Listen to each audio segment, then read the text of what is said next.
ನಿಮ್ಗೆ ಹೋಸ್ಟ್ ಮಾಡ್ತೇನೆ, ನೀವು ಇದು ಪ್ರಾರಂಭ ಮಾಡಿ. ಹರೇ ಕೃಷ್ಣ. ಹೋಸ್ಟ್ ಆಗಿದೆ ಮಾತಾಜಿ, ನಿಮ್ಗೆ ಲೈವ್ ಹೋಗಿದೆ.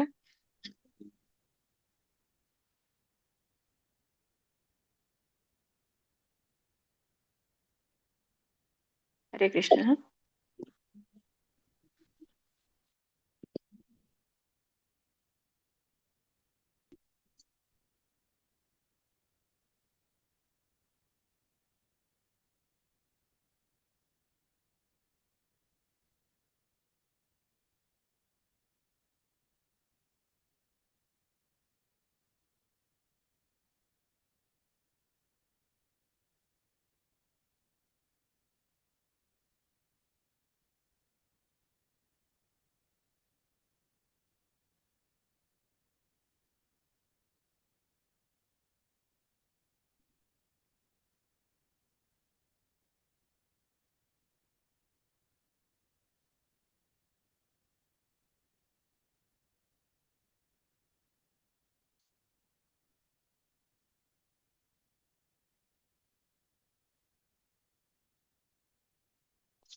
ಹರೇ ಕೃಷ್ಣ, ವಾಯ್ಸ್ ಕೇಳ್ತದ? ಕೇಳ್ತಾ ಇದೆ ಮಾತಾಜಿ, ಕೇಳ್ತಾ ಇದೆ. ಹರೇ ಕೃಷ್ಣ, ಹರೇ ಕೃಷ್ಣ. ಕೃಷ್ಣನನ್ನು ನೋಡಿ 1 ನಿಮಿಷ ತೋರಿಸ್ತೇನೆ. ರಾಧಾ ಗೋವಿಂದನನ್ನು ನೋಡಿ ಕಾಣ್ತದಾ? ಕಾಣ್ತದಾ? ಕಾಣ್ತದಾ? ಹರೇ ಕೃಷ್ಣ. ಒಂದು ಹಿಡೀರಿ ಮಾತಾಜಿ. ಕಾಣ್ತದ ನೋಡಿ? ಇಲ್ಲ ಏನ್ ಮಾತಾಜಿ, ನೀವೇ ಕಾಣ್ತಾ ಇದ್ದೀವಿ. ನಾನೇ ಕಾಣಿಸ್ತೇನಾ ಈಗ? ಉಲ್ಟಾ ಆಗ್ತಾ ಇದೆ. ಉಲ್ಟಾ ಉಲ್ಟಾ ಈಗ ಕಾಣ್ತದಾ? ಉಲ್ಟಾ ಉಲ್ಟಾವಾ? ಮತ್ತೆ ಕಾಣಿಸ್ತಿದೆ. Class is going. Radha Govind ಇವ್ರು ನಿಮ್ ಕ್ಯಾಮರಾ ಹಿಂಗೆ ಮಾಡ್ಬೇಕು. ಇಲ್ಲಿ ಸೈಡ್ ಉಂಟಲ್ಲ. ಹರಿ ಬೋಲ್ ಮಾತಾಜಿ. ಹರೇ ಕೃಷ್ಣ. ಮಾತಾಜಿ. ಹರೇ ಕೃಷ್ಣ.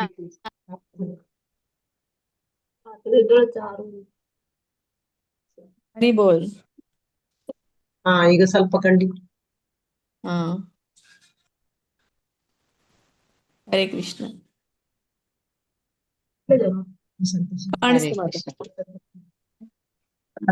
ಸ್ಟಾರ್ಟ್ ಮಾಡಿ. ಹರೇ ಕೃಷ್ಣ, ಎಲ್ರಿಗೂ ಸ್ವಾಗತ.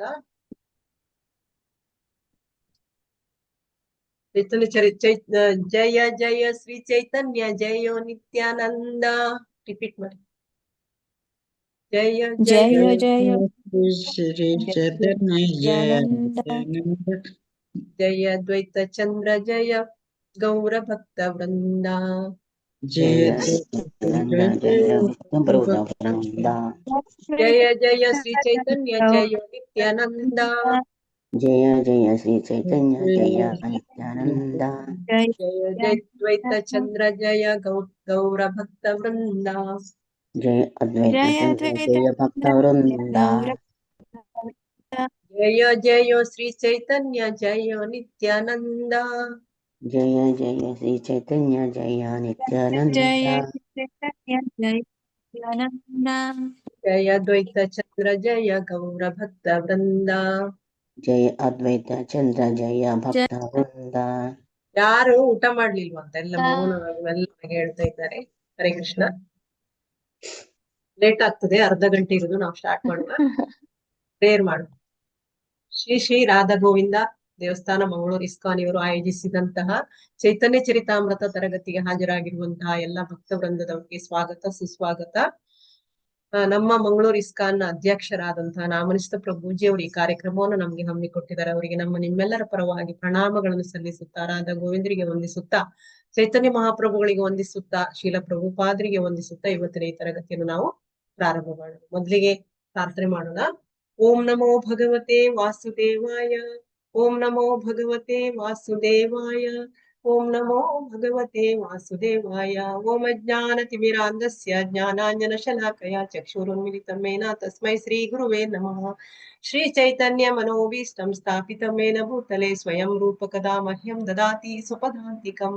ವಂದೇಹಂ ಶ್ರೀ ಗುರು ಶ್ರೀಯುತ ಪದಕಮಲಂ ಶ್ರೀ ಗುರುನ್ ವೈಷ್ಣವಾಂಶ್ಚ ಶ್ರೀರೂಪಂ ಸಾಗ್ರಜಾತಂ ಸಗಣ ರಘುನಾಥಾನ್ವಿತಂ ತಂ ಸಜೀವಂ ಸಾದ್ವೈತಂ ಸಾವಧೂತಂ ಪರಿಜನ ಸಹಿತಂ ಶ್ರೀಕೃಷ್ಣ ಚೈತನ್ಯ ದೇವಂ ಶ್ರೀ ರಾಧಾ ಕೃಷ್ಣ ಪಾದಾನ್ ಸಗಣ ಲಲಿತಾ ಶ್ರೀ ವಿಶಾಖಾನ್ವಿತಾಂಶ್ಚ. ಹೇ ಕೃಷ್ಣ ಕರುಣಾ ಸಿಂಧು ದೀನಬಂಧು ಜಗತ್ಪತೆ ಗೋಪೇಶ ಗೋಪಿಕಾ ಕಾಂತ ರಾಧಾ ಕಾಂತ ನಮೋಸ್ತುತೆ.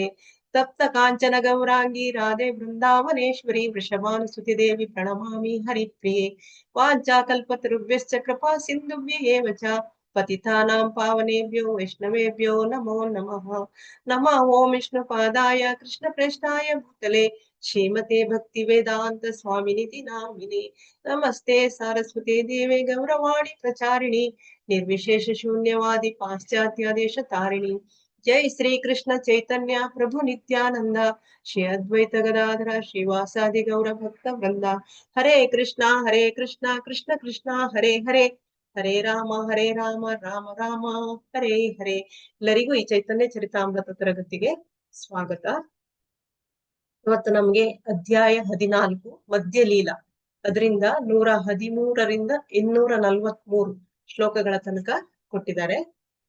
ಅಲ್ಲಿ ಬೃಂದಾವನ ಲೀಲೆ, ಚೈತನ್ಯ ಮಹಾಪ್ರಭುಗಳ ಬೃಂದಾವನ ಲೀಲೆಗಳ ಬಗ್ಗೆ ತಿಳ್ಕೊಳ್ಳಿ.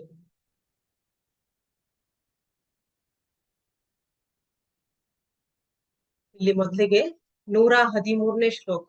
ಈ 113ರಿಂದ 243 ಶ್ಲೋಕದಲ್ಲಿ ಏನ್ ವಿಷಯ ಕೊಟ್ಟಿದ್ದಾರೆ ಅಂದ್ರೆ, ಚೈತನ್ಯ ಮಹಾಪ್ರಭುಗಳು ಬೃಂದಾವನದಲ್ಲಿ ಅವರ ಬೃಂದಾವನ ಲೀಲೆಗಳು, ಅದರಲ್ಲಿ ಗುಂಡೀಚಕ್ಕೆ ಹೋಗಿರುವಂತಹದ್ದು, ಗುಂಡೀಚಾ ದರ್ಶನ ಅಲ್ಲಿ ಹೋಗ್ತಾರೆ, ಜಗನ್ನಾಥಪುರಿಗೆ ಹೋಗ್ತಾರೆ. ಅಲ್ಲಿ ಅವರು ದೇವಸ್ಥಾನ, ಆ ಗುಂಡೀಚಾ ದೇವಸ್ಥಾನ ನೀವು ನಿನ್ನೆ ಪ್ರಭುಜಿ ಮಾಡಿದ್ದಾರೆ, ಚೆನ್ನಾಗಿ ವಿವರಿಸಿದ್ದಾರೆ. ಆ ದೇವಸ್ಥಾನವನ್ನು ಕೂಡ ನಿಮ್ಗೆ ತೋರಿಸಿದ್ದಾರೆ ಅಲ್ವಾ ಪ್ರಭುಜಿ. ಅಲ್ಲಿ ಆ ಗುಂಡಿಚಾ ದೇವಸ್ಥಾನಕ್ಕೆ ನೀಲಾಚಲ ಅಂತ ಕೂಡ ಹೇಳ್ತಾರೆ. ನೀಲಾಚಲ, ಸುಂದರಾಚಲ ಅಂತ ಹೇಳ್ತಾರೆ ಆ ದೇವಸ್ಥಾನಕ್ಕೆ. ಆಮೇಲೆ ಅಲ್ಲಿಗೆ ಚೈತನ್ಯ ಮಹಾಪ್ರಭುಗಳು ಅವರೆಲ್ಲ ಶಿಷ್ಯರನ್ನು ಕರ್ಕೊಂಡು ಅಲ್ಲಿಗೆ ಭೇಟಿ ಕೊಡ್ತಾರೆ. ಆಗ ಅಲ್ಲಿ ಕಾಶಿ ಮಿತ್ರರಂತ ಒಬ್ರು ಇರ್ತಾರೆ, ಅವ್ರ ಭಕ್ತರು. ಅವ್ರೇನ್ ಮಾಡ್ತಾರೆ, ಈ ಭಗವಂತ ಚೈತನ್ಯ ಮಹಾಪ್ರಭುಗಳನ್ನು, ಅವರ ಶಿಷ್ಯರನ್ನು, ಆಪ್ತ ಮಿತ್ರರನ್ನು ಎಲ್ಲ ಅವ್ರು ಏನ್ ಮಾಡ್ತಾರೆ, ಬರಮಾಡಿಕೊಳ್ತಾರೆ. ಬರಮಾಡಿಕೊಂಡು ಅದೊಂದು ನಾವು ನೋಡ್ಲಿಕ್ಕಿದ್ದೇವೆ. ಆಮೇಲೆ ಲಕ್ಷ್ಮೀ ದೇವಿಯ ಕೋಪ, ಅಲ್ಲಿ ಲಕ್ಷ್ಮೀ ದೇವಿಗೆ ಕೋಪ ಬರ್ತದೆ. ಯಾಕಂದ್ರೆ ಜಗನ್ನಾಥ ಏನ್ ಹೇಳಿರ್ತಾನೆ, 3 ದಿವಸ ಇದ್ದು ನಾನ್ ಬರ್ತೀನಿ ಅಂತ ಹೇಳಿ ಹೋಗಿರ್ತಾನಂತೆ ಗುಂಡೀಚಕ್ಕೆ. ಬರುದೇ ಇಲ್ಲ, 3 ದಿವಸ ಕಾಯ್ತಾಳೆ, ಕೋಪ ಬರ್ತದೆ. ಅದಕ್ಕೆ ಎಲ್ಲ ಒಂದು ಹಿಡ್ಕೊಂಡು, ಎಲ್ಲ ಪರಿವಾರದವ್ರನ್ನ ಹಿಡ್ಕೊಂಡೆಲ್ಲ, ಅವರ ಗೆಳೆಯರನ್ನೆಲ್ಲ ಹಿಡ್ಕೊಂಡು ಹೋಗ್ತಾಳೆ ಅವಳು. ಹೋಗಿ ಅಲ್ಲಿ ಕೋಪದಲ್ಲಿ ಹೋಗ್ತಾಳೆ. ಅದನ್ನು ನೋಡ್ಲಿಕ್ಕಿದ್ದೇವೆ. ಆಮೇಲೆ ಗೋಪಿಯರ ಮತ್ತು ರಾಧಾರಾಣಿಯರ ವರ್ಣನೆ, ಅಲ್ಲಿ ಏನ್ ವರ್ಣನೆ ಮಾಡಿರ್ತಾರೆ ಆ ಒಂದು ಶ್ಲೋಕಗಳಲ್ಲಿ, ಅದನ್ನು ನೋಡ್ಲಿಕ್ಕಿದ್ದೇವೆ. ವೃಂದಾವನದ ವರ್ಣನೆಯನ್ನು ಮಾಡಿದ್ದಾರೆ, ಅದನ್ನು ಕೂಡ ನೋಡ್ಲಿಕ್ಕಿರ್ತದೆ. ಕೊನೆಯದಾಗಿ ರಾಧಾರಾಣಿಯ ವರ್ಣನೆ, ಅದನ್ನು ಕೂಡ ತುಂಬಾ ಚೆನ್ನಾಗಿ ಕೊಟ್ಟಿದ್ದಾರೆ. ಸ್ವರೂಪ ದಾಮೋದರರಿಗೆ ಮುಂದುವರಿಸಿ ಅಂತ ಚೈತನ್ಯ ಮಹಾಪ್ರಭುಗಳು ಏನ್ ಹೇಳ್ತಾರೆ, ರಾಧಾರಾಣಿಯ ಒಂದು ವರ್ಣನೆ ಮಾಡ್ತಾ ಮಾಡ್ತಾ ಇನ್ನು ಹೇಳಿ ಅಂತ ಹೇಳುವಂತಹದ್ದು. ಆಮೇಲೆ ಅವರು ವರ್ಣಿಸ್ತಾ ಹೋದಂತೆ ಭಾವಪರವಶರಾಗ್ತಾರೆ ಚೈತನ್ಯ ಮಹಾಪ್ರಭುಗಳು.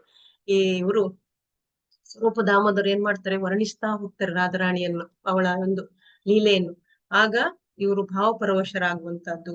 ಆಮೇಲೆ ಕೊನೆಯಲ್ಲಿ ಎಲ್ಲಾ ಭಕ್ತರು ತುಂಬಾ ಸುಸ್ತಾಗ್ತಾರೆ, ಈಗ ಸಾಕು ನಿಲ್ಲಿಸಿ ಅಂತ ಒಂದು ಸೂಚನೆ ಕೊಡ್ತಾರೆ. ಯಾರು, ಇವರು ಸ್ವರೂಪ ದಾಮೋದರ. ಆಗ ಚೈತನ್ಯ ಮಹಾಪ್ರಭುಗಳದನ್ನ ಒಂದು ಬಾಹ್ಯ ಪ್ರಜ್ಞೆಗೆ ಬರ್ತಾರೆ, ಭಾವಪರವಶರಾಗಿರ್ತಾರೆ, ಬಾಹ್ಯ ಪ್ರಜ್ಞೆಗೆ ಬರ್ತಾರೆ. ಆಮೇಲೆ ಅಲ್ಲಿ ಒಂದು ಹೂದೋಟ ಇರ್ತದೆ, ಚಂದ, ಬೃಂದಾವನದಕ್ಕಿಂತ ಚಂದ ಹೂದೋಟ ಅಂತೆ ಅಲ್ಲಿ. ಆ ಹೂದೋಟದಲ್ಲಿ ಹೋಗಿ ಅಲ್ಲಿ ಒಂದು ಕೊಳ ಇರ್ತದೆ, ಸ್ನಾನ ಮಾಡ್ತಾರೆ. ಸ್ನಾನ ಮಾಡಿ ಆದ ನಂತರ ಜಗನ್ನಾಥ ಮತ್ತೆ ಲಕ್ಷ್ಮೀ ದೇವಿಯವರ ಪ್ರಸಾದ ಬರ್ತದೆ ಅಲ್ಲಿ, ಅದನ್ನು ಊಟ ಮಾಡ್ತಾರೆ. ಊಟ ಮಾಡಿ ಮತ್ತೆ ಸಂಜೆ ಹೊತ್ತಿಗೆ ಪುನಃ ಸ್ನಾನ ಮಾಡಿ ಜಗನ್ನಾಥನ ನೋಡ್ಲಿಕ್ಕೆ ಹೋಗ್ತಾರೆ. ಜಗನ್ನಾಥನ ನೋಡ್ಲಿಕ್ಕೆ ಹೋಗಿ ಅಲ್ಲಿ ನೋಡಿದಾಕ್ಷಣ ಪುನಃ ನರ್ತನ ಕೀರ್ತನಗಳನ್ನು ಮಾಡುವಂತಹದ್ದು. ಹೀಗೆ ಅಲ್ಲಿ ಕೂಡ ಒಂದು ಸರೋವರ ಇದೆ. ಆ ನರ್ತನ ಎಲ್ಲ ಆದ ನಂತರ ನರೇಂದ್ರ ಸರೋವರ, ಅಲ್ಲಿ ಅವರು ಸ್ನಾನ ಮಾಡಿ ಮತ್ತೆ ಅಲ್ಲಿ ಅಲ್ಲಿ ನೀರಾಟ ಆಡ್ತಾರೆ. ಈ ತರ ಎಲ್ಲ ಲೀಲೆಗಳನ್ನು ನಾವು ಈ ಒಂದು ಶ್ಲೋಕಗಳಲ್ಲಿ ನೋಡ್ಲಿಕ್ಕಿದ್ದೇವೆ. ಈಗ ಶ್ಲೋಕ 113 ನಾನು ಓದ್ತಾ ಹೋಗ್ತೀನಿ. ಖಾಲಿ ಅನುವಾದ ಮಾತ್ರ ಓದ್ತೀನಿ, ಭಾವಾರ್ಥ ಇಲ್ಲ, ಒಂದೆರಡರಲ್ಲಿ ಮಾತ್ರ ಇರುವಂತದ್ದು. ಬೆಳಿಗ್ಗೆ ಶ್ರೀ ಚೈತನ್ಯ ಮಹಾಪ್ರಭುಗಳು ತಮ್ಮ ವೈಯಕ್ತಿಕ ಸಹಚರರನ್ನು ಸುಂದರಾಚಲದಲ್ಲಿ ಜಗನ್ನಾಥನನ್ನು ನೋಡಲು ಕರೆದುಕೊಂಡು ಹೋಗ್ತಾರೆ. ಅಂದ್ರೆ ತಮ್ಮ ಆಪ್ತ ಗೆಳೆಯರು ಅವರನ್ನು ಕರ್ಕೊಂಡು ಅವರು ಗುಂಡಿಚಾ ದೇವಸ್ಥಾನದ ಹತ್ರ ಹೋಗುವಂತದ್ದು. ಸುಂದರಾಚಲ ಅಂದ್ರೆ ಗುಂಡಿಚಾ ದೇವಸ್ಥಾನ. ನಂತರ ಶ್ರೀ ಚೈತನ್ಯ ಮಹಾಪ್ರಭು ಮತ್ತು ಅವರ ವೈಯಕ್ತಿಕ ಭಕ್ತರು ಹೇರಾ ಪಂಚಮಿ ಉತ್ಸವವನ್ನು ನೋಡಲು ಬಹಳ ಉತ್ಸುಕರಾಗಿ ನೀಲಾಚಲಕ್ಕೆ ಮರಳಿದರು. ನೀಲಾಚಲ ಅಂದ್ರೆ ಕೂಡ ಅದೇ ಗುಂಡಿಚದ ಹತ್ರವೇ, ಅಲ್ಲಿಗೆ ಅವರು ಬರ್ತಾರೆ. ಆಮೇಲೆ ಕಾಶಿ ಮಿತ್ರರು ಚೈತನ್ಯ ಮಹಾಪ್ರಭುಗಳನ್ನು ಬಹಳ ಗೌರವದಿಂದ ಬರಮಾಡಿಕೊಂಡ್ರು. ಅವರು ಭಕ್ತರಾಗಿರ್ತಾರೆ, ಇವರನ್ನೆಲ್ಲ ಅವರು ತುಂಬಾ ಪ್ರೀತಿಯಿಂದ ಬರಮಾಡಿಕೊಳ್ತಾರೆ ಮತ್ತು ಭಗವಂತ ಮತ್ತು ಅವರ ಸಹಚರರನ್ನು ಬಹಳ ಸುಂದರವಾದ ಸ್ಥಳಕ್ಕೆ ಕರೆದುಕೊಂಡು ಕೂರಿಸಿದರು. ಅಲ್ಲಿ ಕರ್ಕೊಂಡು ಹೋಗಿ ಅವರನ್ನು ಇರ್ಲಿಕ್ಕೆ ಅವಕಾಶ ಮಾಡಿ ಕೊಡ್ತಾರೆ. ತಮ್ಮ ಆಸನದಲ್ಲಿ ಕುಳಿತ ನಂತರ ಶ್ರೀ ಚೈತನ್ಯ ಮಹಾಪ್ರಭುಗಳು ಭಕ್ತಿ ಸೇವೆಯ ಒಂದು ನಿರ್ದಿಷ್ಟ ಸೌಮ್ಯತೆಯ ಬಗ್ಗೆ ಕೇಳಲು ಬಯಸಿದರು. ಆದ್ದರಿಂದ ಸೌಮ್ಯವಾಗಿ ನಗುತ್ತಾ ಅವರು ಸ್ವರೂಪ ದಾಮೋದರರನ್ನು ಪ್ರಶ್ನಿಸಲು ಪ್ರಾರಂಭಿಸಿದರು. ಅವ್ರಿಗೊಂದು ಪ್ರಶ್ನೆ ಕೇಳ್ತಾರೆ, ಅಂದ್ರೆ ಒಂದು ನಿರ್ದಿಷ್ಟ ಸೌಮ್ಯತೆಯ ಬಗ್ಗೆ ಕೇಳಲಿಕ್ಕೆ ಇಷ್ಟಪಡ್ತಾರೆ.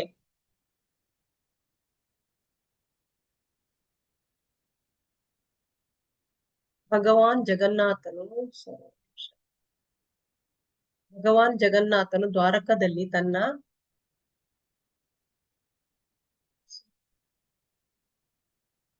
ಲೀಲೆಗಳನ್ನು ಆನಂದಿಸುತ್ತಿದ್ದರು ಮತ್ತು ಅಲ್ಲಿ ಸ್ವಾಭಾವಿಕವಾಗಿ ಭವ್ಯವಾದ ಉದಾರತೆಯನ್ನು ವ್ಯಕ್ತಪಡಿಸುತ್ತಿದ್ದರು. ವರ್ಷಕ್ಕೊಮ್ಮೆ ಅವನು ವೃಂದಾವನವನ್ನು ನೋಡಲು ಅಪರಿಮಿತವಾಗಿ ಉತ್ಸುಕನಾಗುತ್ತಾನೆ. ಅಂದ್ರೆ ದ್ವಾರಕದಲ್ಲಿ ಜಗನ್ನಾಥಪುರಿಯಲ್ಲಿ ಅಲ್ಲಿ ಹೇಗಿದೆ ಅಂದ್ರೆ ಎಲ್ಲ ಬೇಕಾದಂತಹ ದ್ವಾರಕಾಧಾಮದಲ್ಲಿ ಜಗನ್ನಾಥನು ದ್ವಾರಕಾಧಾಮದಲ್ಲಿ ತನ್ನ ಲೀಲೆಗಳನ್ನು ಆನಂದಿಸುತ್ತಿದ್ದರು. ಅಲ್ಲಿ ಏನಿತ್ತ ಅಂದ್ರೆ ವೃಂದಾವನದ ಹಾಗೆ ಅಲ್ಲಿ ಇದಿರ್ತದೆ, ಏನೋ ಹೂದೋಟಗಳು, ಎಲ್ಲ ವ್ಯವಸ್ಥೆ ಇರ್ತದೆ, ನೋಡ್ಲಿಕ್ಕೆ ತುಂಬಾ ಚೆನ್ನಾಗಿರ್ತದೆ. ಆದ್ರೂ ಕೂಡ ಯಾಕೆ ಅವರು ವೃಂದಾವನ ನೋಡಲು ಇಷ್ಟಪಡ್ತಾರೆ, ಅಲ್ಲಿಗೆ ಯಾಕೆ ಹೋಗ್ಲಿಕ್ಕೆ ಅವ್ರು ಇಷ್ಟಪಡ್ತಾರೆ ಅಂತ ಒಂದು ಪ್ರಶ್ನೆ ಕೇಳ್ತಾರೆ ಅವರು.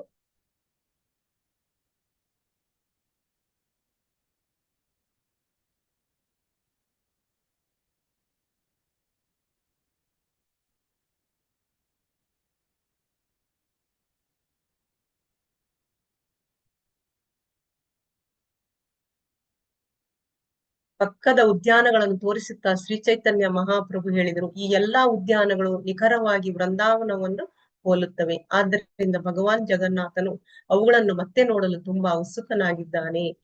ಅಂದ್ರೆ ಅಲ್ಲಿ ಪುನಃ ನೋಡ್ಲಿಕ್ಕೆ ಅವ್ರು ಯಾಕೆ ಇಷ್ಟಪಡ್ತಾರೆ, ಅದಕ್ಕೆ ಹೋಲುವಂತದ್ದು ಇಲ್ಲಿ ಇದೆ ಅಲ್ವಾ ಅಂತ ಅವ್ರು ಕೇಳುವಂತದ್ದು. ಬಾಹ್ಯವಾಗಿ ಅವನು ರಥಯಾತ್ರಾ ಉತ್ಸವದಲ್ಲಿ ಭಾಗವಹಿಸಲು ಬಯಸುತ್ತೇನೆ ಎಂದು ನೆಪ ನೀಡುತ್ತಾನೆ. ಅಂದ್ರೆ ನೋಡ್ಲಿಕ್ಕೆ ಮಾತ್ರ ನಾನು ಇಲ್ಲಿ ರಥಯಾತ್ರೆಗೆ ಬರ್ತಾ ಇದ್ದೇನೆ ಅಂತ ಹೇಳ್ತಾರೆ. ಆದ್ರೆ ವಾಸ್ತವವಾಗಿ ಅವನು ಜಗನ್ನಾಥಪುರಿಯನ್ನು ಬಿಟ್ಟು ವೃಂದಾವನದ ಪ್ರತಿರೂಪವಾದ ಗುಂಡೀಚ ದೇವಸ್ಥಾನದ ಸುಂದರಾಚಲಕ್ಕೆ ಹೋಗಲು ಬಯಸ್ತಾನೆ. ನಿಜವಾಗಿ ಅವರು ಹೋಗುದು ಗುಂಡೀಚ ದೇವಸ್ಥಾನಕ್ಕೆ ಹೋಗುದು, ಹೇಳುದು ರಥಯಾತ್ರೆಗೆ ಬಂದಿದ್ದೇನೆ ಅಂತ ನೆಪ ಮಾಡಿಕೊಂಡು ಬರುವಂತದ್ದು. ಭಗವಂತನು ಅಲ್ಲಿನ ವಿವಿಧ ಹೂವಿನ ತೋಟಗಳಲ್ಲಿ ಹಗಲು ರಾತ್ರಿ ತನ್ನ ಲೀಲೆಗಳನ್ನು ಆನಂದಿಸುತ್ತಾನೆ. ಆದ್ರೆ ಅವನು ಅದೃಷ್ಟ ದೇವತೆಯಾದ ಲಕ್ಷ್ಮೀ ದೇವಿಯನ್ನು ಏಕೆ ತನ್ನೊಂದಿಗೆ ಕರೆದುಕೊಂಡು ಹೋಗುವುದಿಲ್ಲ ಅಂತ ಕೇಳ್ತಾರೆ. ಅಂದ್ರೆ ಹಗಲು ರಾತ್ರಿಯಲ್ಲಿ ಅವನು ಲೀಲೆ ಮಾಡ್ತಾ ಇರ್ತಾನೆ. ಆ ಗುಂಡಿಚ ದೇವಸ್ಥಾನದ ಹತ್ರ ಹೂವಿನ ತೋಟ ಇದೆ, ಅಲ್ಲಿ ಆನಂದಿಸ್ತಾ ಇರ್ತಾನೆ, ಲೀಲೆ ಮಾಡ್ತಾನೆ. ಯಾಕೆ ಲಕ್ಷ್ಮೀ ದೇವಿಯನ್ನು ಕರ್ಕೊಂಡು ಹೋಗುದಿಲ್ಲ ಅಂತ ಹೇಳ್ತಾರೆ. ಸ್ವರೂಪ ದಾಮೋದರರು, ಪ್ರಿಯ ದೇವರೇ, ದಯವಿಟ್ಟು ಇದಕ್ಕೆ ಕಾರಣವನ್ನು ಕೇಳಿ. ಅದೃಷ್ಟ ದೇವತೆಯಾದ ಲಕ್ಷ್ಮೀ ದೇವಿಯನ್ನು ವೃಂದಾವನದ ಲೀಲೆಗಳಿಗೆ ಸೇರಿಸಲಾಗುವುದಿಲ್ಲ. ಅಲ್ಲಿ ವೃಂದಾವನದಲ್ಲಿ ಇರುವಂತಹದ್ದು ಆ ಲೀಲೆಯಲ್ಲಿ ಗೋಪಿಕೆಯರು. ಆದ್ರಿಂದ ಗೋಪಿಕೆಯರ ಹತ್ರ ಈ ಲಕ್ಷ್ಮೀ ದೇವಿಯನ್ನು ಇದು ಮಾಡೋದಿಲ್ಲ. ಅವರದ್ದು ಗೋಪಿಕೆಯರದ್ದು ಯಾವಾಗಲೂ ಅಲೌಕಿಕವಾದ ಪ್ರೇಮ ಭಕ್ತಿ ಇರ್ತದೆ ಅಲ್ವಾ, ಅದರಿಂದ ಅಲ್ಲಿ ಅವರು ಕರ್ಕೊಂಡು ಹೋಗುದಿಲ್ಲ. ಮುಂದೆ ಬರ್ತದೆ, ವೃಂದಾವನದ ಲೀಲೆಗಳಲ್ಲಿ ಗೋಪಿಕೆಯರು ಮಾತ್ರ ಸಹಾಯಕರು, ಆದರೆ ಗೋಪಿಕೆಯರಿಗೆ ಯಾರು ಕೃಷ್ಣನ ಮನಸ್ಸನ್ನು ಆಕರ್ಷಿಸಲು ಸಾಧ್ಯವಿಲ್ಲ. ಗೋಪಿಕೆಯರಿಗೆ ಯಾರು ಕೃಷ್ಣನ ಮನಸ್ಸನ್ನು ಆಕರ್ಷಿಸಲು ಸಾಧ್ಯವಿಲ್ಲ. ಅಂದ್ರೆ ಗೋಪಿಕೆಯರ ಹಾಗೆ ಇಲ್ಲಿ ಗೋಪಿಕೆಯರು ಹೇಗೆ ಕೃಷ್ಣನ ಮನಸ್ಸನ್ನು ಅಂದ್ರೆ ಅವರ ಅಲೌಕಿಕವಾದ ಪ್ರೇಮ ಇರ್ತದೆ. ಆತರ ಅವ್ರಿಗೆ ಕೃಷ್ಣನ ಮನಸ್ಸನ್ನ ಅವರು ಸೆಳಿತಾರೆ. ಆತರ ಯಾರಿಗೂ ಸಾಧ್ಯವಿಲ್ಲ, ಲಕ್ಷ್ಮೀ ದೇವಿಗೂ ಕೂಡ ಸಾಧ್ಯ ಇಲ್ಲ ಅಂತ ಹೇಳ್ತಾರೆ. ಭಗವಂತ ಹೇಳಿದನು, ರಥೋತ್ಸವವನ್ನು ನೆಪವಾಗಿಟ್ಟುಕೊಂಡು ಕೃಷ್ಣನು ಸುಭದ್ರ ಮತ್ತು ಬಲದೇವರೊಂದಿಗೆ ಅಲ್ಲಿಗೆ ಹೋಗ್ತಾನೆ. ಅವನಲ್ಲಿಗೆ ಹೋಗ್ತಾನೆ. ಹೋಗುವಾಗ ಏನ್ ಹೇಳ್ತಾನೆ, 3 ದಿವಸ ಬಿಟ್ಟು ನಾನ್ ಬರ್ತೇನೆ ಅಂತ ಹೇಳಿ ಹೋಗ್ತಾನೆ. ಆ ಉದ್ಯಾನಗಳಲ್ಲಿ ನಡೆಯುವ ಗೋಪಿಕೆಯರೊಂದಿಗೆ ನಡೆಯುವ ಎಲ್ಲಾ ಲೀಲೆಗಳು ಶ್ರೀಕೃಷ್ಣನ ಅತ್ಯಂತ ಗೌಪ್ಯ ಆನಂದಗಳಾಗಿವೆ. ಅವುಗಳನ್ನು ಯಾರು ತಿಳಿದಿಲ್ಲ. ಅಲ್ಲಿ ಗುಂಡಿಚದಲ್ಲಿ ಹೂತೋಟ ಎಲ್ಲ ಇರ್ತದೆ. ಆ ಒಂದು ಉದ್ಯಾನದಲ್ಲಿ ಇವರು ಗೋಪಿಕೆಯರೊಟ್ಟಿಗೆ ಅವ್ರ ಲೀಲೆಗಳನ್ನು ಮಾಡ್ತಾ ಇರ್ತಾರೆ. ಅದಕ್ಕೆ ಅಲ್ಲಿ ಲಕ್ಷ್ಮೀ ದೇವಿಗೆ ಅವರು ಪ್ರವೇಶ ಇಲ್ಲ. ಕೃಷ್ಣನ ಲೀಲೆಗಳಲ್ಲಿ ಯಾವುದೇ ದೋಷವಿಲ್ಲದಿದ್ದರೆ ಭಾಗ್ಯದೇವತಿ ಏಕೆ ಕೋಪಗೊಳ್ಳುತ್ತಾಳೆ ಅಲ್ವಾ? ಅವನ ಲೀಲೆಗಳಲ್ಲಿ ಯಾವುದು ದೋಷ ಇಲ್ಲ ಅಂತ ಆದ್ರೆ, ಮತ್ತೆ ಈಗ ಗೋಪಿಕೆಯರು ಕೂಡ ಅಲೌಕಿಕವಾದ ಪ್ರೇಮವನ್ನು ವ್ಯಕ್ತಪಡಿಸುವುದಂತಾದ್ರೆ ಯಾಕೆ ಲಕ್ಷ್ಮೀ ದೇವಿಗೆ ಕೋಪ ಬರ್ತದೆ ಅಂತಂದ್ರೆ, ಯಾವುದೇ ಹುಡುಗಿ ಇರ್ಬಹುದಲ್ವಾ, ಅವಳು ಗಂಡ ಒಂದು ಬೇರೆ ಹುಡುಗಿಯರ ಹತ್ರ ಮಾತಾಡ್ತಾ ತನ್ನನ್ನು ತಿರಸ್ಕಾರ ಮಾಡಿದಂದ್ರೆ ಕೋಪ ಬರುದಿಲ್ವಾ? ಆತರ ಲಕ್ಷ್ಮೀ ದೇವಿಗೆ ಅದು ಕೋಪ ಬರ್ತದೆ. ಸ್ವರೂಪ ದಾಮೋದರರು ಪ್ರೀತಿಯಿಂದ ಬಳಲುತ್ತಿರುವ ಹುಡುಗಿಯ ಸ್ವಭಾವವೇ ತನ್ನ ಪ್ರೇಮಿಯ ಕಡೆಯಿಂದ ಯಾವುದೇ ನಿರ್ಲಕ್ಷ್ಯವನ್ನು ಕಂಡ ತಕ್ಷಣ ಕೋಪಗೊಳ್ಳುವುದು ಎಂದು ಉತ್ತರಿಸಿದರು. ಅಂದ್ರೆ ಗಂಡನಿಂದ ಹೆಂಡತಿಗೆ ಒಂದ್ ಸ್ವಲ್ಪ ನಿರ್ಲಕ್ಷ್ಯ ಆದ್ರೆ ಕೂಡ ಕೋಪ ಬರ್ತದೆ. ಅಂದ್ರೆ ಅವ್ರು ಏನ್ ಮಾಡ್ತಾರಂದ್ರೆ ಒಂಥರ ಉದಾಸೀನ ಮಾಡಿದ್ರೆ, ಮಾತಾಡುದ್ರಲ್ಲಿ, ಪ್ರೀತಿ ತೋರಿಸುದ್ರಲ್ಲಿ ಆ ಹುಡುಗಿಗೆ ಬೇಸರ ಆಗ್ತದೆ ಅಲ್ವಾ?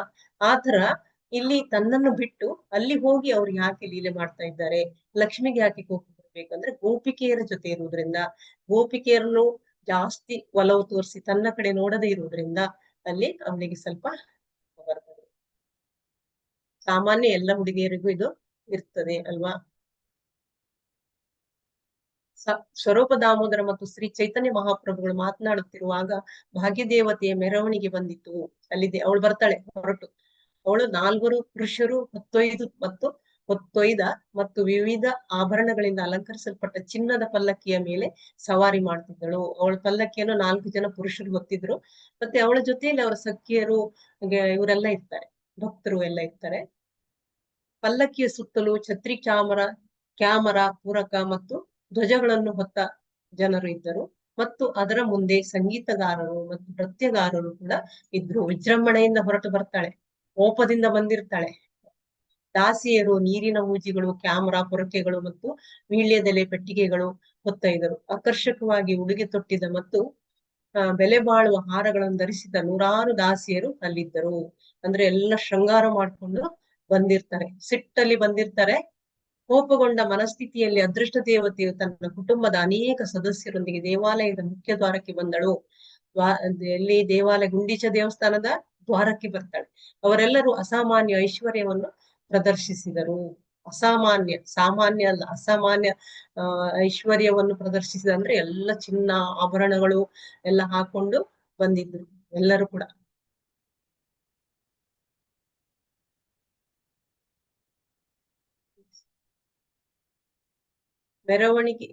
ಮೆರವಣಿಗೆ ಬಂದಾಗ ಭಾಗ್ಯದೇವತೆಯ ಸೇವಕಿಯರು ಜಗನ್ನಾಥನ ಎಲ್ಲಾ ಪ್ರಮುಖ ಸೇವಕರನ್ನು ಬಂಧಿಸಲು ಪ್ರಾರಂಭಿಸಿದರು. ಅಂದ್ರೆ ಅಲ್ಲಿ ಜಗನ್ನಾಥನ ಸೇವಕರೆಲ್ಲ ಇರ್ತಾರೆ, ಜಗನ್ನಾಥನನ್ನು ಕರ್ಕೊಂಡು ಬಂದಿರ್ತಾರೆ. ಈಗ ಹೇಗೆ ಲಕ್ಷ್ಮೀ ದೇವಿಯ ಜೊತೆ ಎಲ್ಲ ಬಂದಿರ್ತಾರೆ, ಅವಳನ್ನು ಕರ್ಕೊಂಡು ಬಂದಿರ್ತಾರೆ ಪಲ್ಲಕ್ಕಿಯಲ್ಲಿ, ಅದೇ ತರ ಜಗನ್ನಾಥನ ರಥಯಾತ್ರೆ ಮಾಡ್ಕೊಂಡು ಬಂದಿರ್ತಾರೆ. ಅವರನ್ನೆಲ್ಲ ಏನ್ ಮಾಡ್ತಾರೆ, ಸೇವಕರನ್ನ ಇಲ್ಲಿ ಬಂಧಿಸ್ತಾಳೆ ಅವಳು. ಅದಕ್ಕೆ ಅಸಾಮಾನ್ಯ ಒಂದು ಇದನ್ನಲ್ಲಿ ಕಾರ್ಯವನ್ನು ಮಾಡ್ತಾರೆ ಆ ಸೇವಕಿಯರು. ದಾಸಿಯರು ಜಗನ್ನಾಥನ ಸೇವಕರನ್ನು ಬಂಧಿಸಿ ಕೈಕೋಳ ಹಾಕಿ ಭಾಗ್ಯದೇವತೆಯ ಪಾದಕಮಲದ ಮೇಲೆ ಬೀಳುವಂತೆ ಮಾಡಿದರು. ನಿಜಕ್ಕೂ ಅವರ ಎಲ್ಲಾ ಸಂಪತ್ತನ್ನು ದೋಚಿಕೊಂಡ ಕಳ್ಳರಂತೆ ಅವರನ್ನು ಬಂಧಿಸಲಾಯಿತು. ಕಳ್ಳರು ಹೇಗೆ ಸಂಪತ್ತೆಲ್ಲ ಕದ್ಕೊಂಡು ಹೋದಾಗ ತಂದು ಇಲ್ಲಿ ಹಾಕ್ತಾರೆ ಸೆರೆಮನೆಗೆ, ಆತರ ಎಲ್ಲರನ್ನು ಲಕ್ಷ್ಮೀ ದೇವಿಯ ಪಾದದ ಕೆಳಗೆ ತಂದು ಬಿಡ್ತಾರಂತೆ ಅವರನ್ನು. ಸೇವಕರು ಭಾಗ್ಯದೇವತೆಯ ಪಾದಕಮಲದ ಮುಂದೆ ಬಿದ್ದಾಗ ಅವರು ಬಹುತೇಕ ಪ್ರಜ್ಞೆ ತಪ್ಪುವ ಹಂತಕ್ಕೆ ತಲುಪಿದರು. ಅವರನ್ನು ಶಿಕ್ಷಿಸಲಾಯಿತು ಮತ್ತು ಹಾಸ್ಯ ಮತ್ತು ಅಶ್ಲೀಲ ಭಾಷೆಗೆ ಗುರಿಯಾದರು. ಅವರನ್ನು ಹಾಸ್ಯ ಮಾಡ್ತಾರೆ, ಅಶ್ಲೀಲವಾಗಿ ಮಾತಾಡ್ತಾರೆ ಅವರಿಗೆ.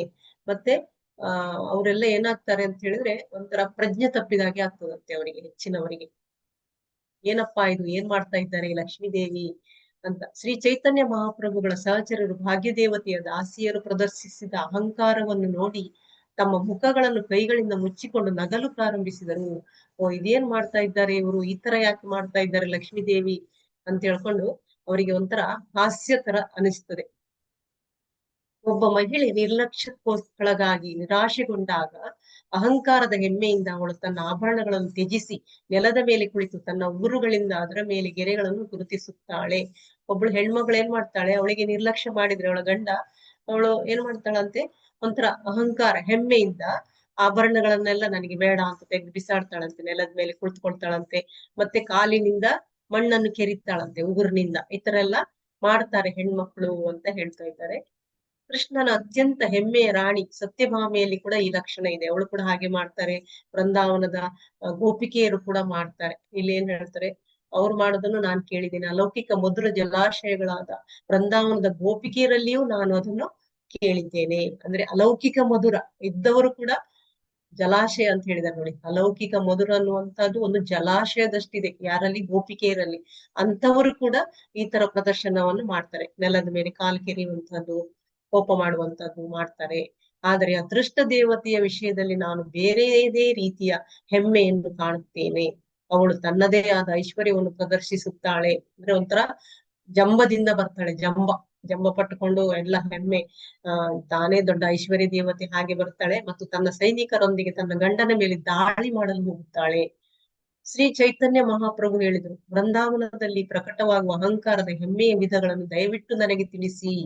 ಅಲ್ಲಿ ವೃಂದಾವನದಲ್ಲಿ ಏನೇನು ಈ ತರ ಅಹಂಕಾರದ ಲೀಲೆಗಳೆಲ್ಲ ನಡೀತದೆ ಅದನ್ನ ನನ್ಗೆ ಹೇಳಿ ಅಂತ ಹೇಳ್ತಾರೆ ಚೈತನ್ಯ ಮಹಾಪ್ರಭುಗಳು. ಸ್ವರೂಪ ದಾಮೋದರರ ಹತ್ರ ಕೇಳುವಂಥದ್ದು. ವಿಭಿನ್ನ ಮಹಿಳೆಯರಲ್ಲಿ ಪ್ರೀತಿಯ ಗುಣಲಕ್ಷಣಗಳು ಮತ್ತು ವಿಧಾನಗಳು ವಿಭಿನ್ನವಾಗಿವೆ. ಅವರ ಅಸೂಯೆ ಕೋಪವು ವಿಭಿನ್ನ ಪ್ರಕಾರಗಳು ಮತ್ತು ಗುಣಲಕ್ಷಣಗಳನ್ನು ಪಡೆದುಕೊಳ್ಳುತ್ತವೆ. ಒಬ್ಬೊಬ್ಬರ ಹೆಂಗಸರು ಒಂದೊಂದ್ ಇರ್ತಾರೆ, ಬೇರೆ ಬೇರೆ ತರ ಅವರ ಗಂಡನ ಜೊತೆಯಲ್ಲಿ ಬೇರೆ ಬೇರೆ ತರ ಅಸೂಯೆ ಇರ್ಬೋದು, ಒಂಥರ ಪ್ರೀತಿಯಿಂದ ಇರ್ಬೋದು, ನಾಚಿಕೆಯಿಂದ ಇರ್ಬೋದು, ಈ ತರ ಎಲ್ಲ ವ್ಯವಹಾರಗಳನ್ನು ಮಾಡ್ತಾರೆ. ಗೋಪಿಕೆಯರು ವ್ಯಕ್ತಪಡಿಸುವ ವಿವಿಧ ರೀತಿಯ ಅಸೂಯ ಕೋಪದ ಬಗ್ಗೆ ಸಂಪೂರ್ಣ ಹೇಳಿಕೆ ನೀಡಲು ಸಾಧ್ಯವಿಲ್ಲ. ಆದರೆ ಕೆಲವು ತತ್ವಗಳು ಸೂಚನೆಯಾಗಿ ಕಾರ್ಯನಿರ್ವಹಿಸಬಹುದು. 3 ರೀತಿಯ ಮಹಿಳೆಯರು ಅಸೂಯೆಪಟ್ಟ ಕೋಪವನ್ನು ಅನುಭವಿಸುತ್ತಾರೆ. ಸಮಚಿತ್ತ ಮಹಿಳೆಯರು, ಚಂಚಲ ಮಹಿಳೆಯರು ಮತ್ತು ಚಂಚಲ ಮತ್ತು ಸಮಚಿತ್ತ ಮಹಿಳೆಯರು ಇಬ್ಬರು ಕೂಡ. ಹೇಳಿದರೆ, ಒಬ್ಬ ಸಮಚಿತ್ತ ನಾಯಕಿ ತನ್ನ ನಾಯಕನ ದೂರದಿಂದ ಬರುತ್ತಿರುವುದನ್ನು ನೋಡ್ತಾಳೆ. ಅವಳು ತಕ್ಷಣ ಎದ್ದು ನಿಂತು ಅವನನ್ನು ಬರಮಾಡಿಕೊಳ್ತಾಳೆ. ಮತ್ತೆ ಅವನ ಹತ್ತಿರ ಬಂದಾಗ ಅವನಿಗೆ ಕೂತ್ಕೊಳ್ಳಿಕ್ಕೆ ಆಸನ ಮಾಡಿಕೊಡ್ತಾಳಂತೆ. ಅಂದ್ರೆ ಅವಳು ಮೌನವಾಗಿ ಆ ಒಂದು ಕೋಪವನ್ನು ತೋರಿಸಿಕೊಡ್ತಾಳೆ.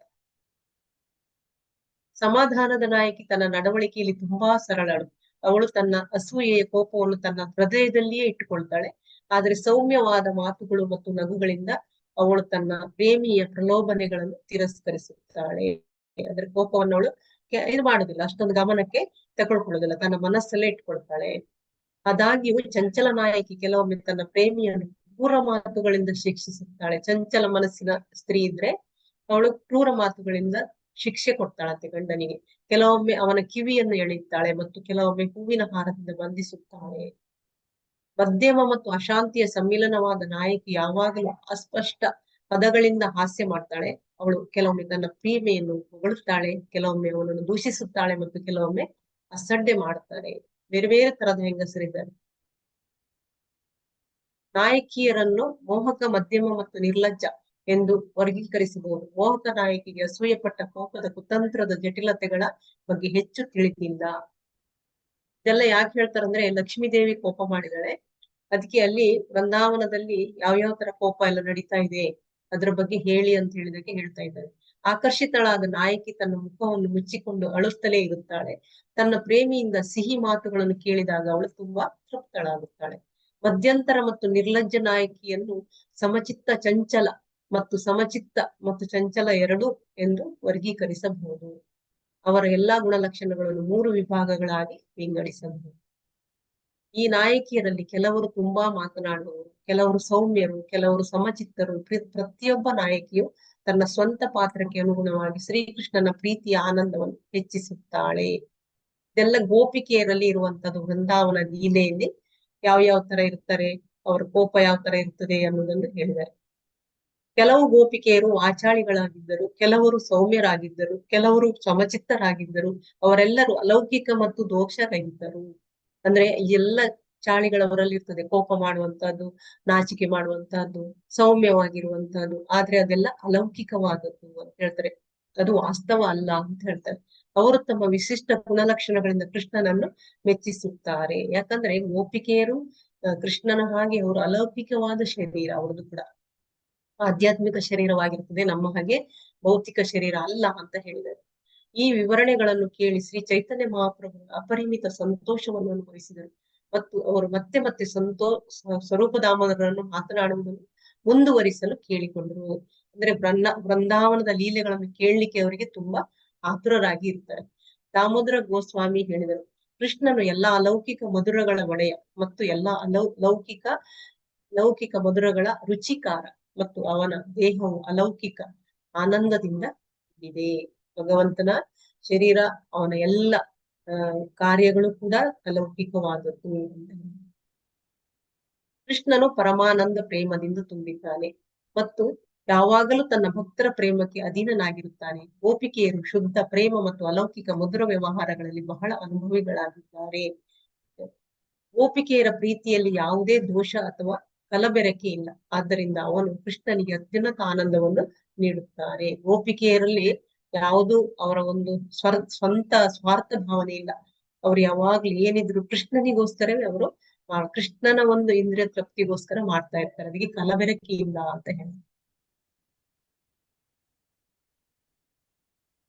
ಪರಮ ಸತ್ಯನಾದ ಭಗವಾನ್ ಶ್ರೀಕೃಷ್ಣನು ಶರತ್ಕಾಲದಲ್ಲಿ ಪ್ರತಿ ರಾತ್ರಿ ತನ್ನ ರಸ ನೃತ್ಯವನ್ನು ಆನಂದಿಸುತ್ತಿದ್ದನು.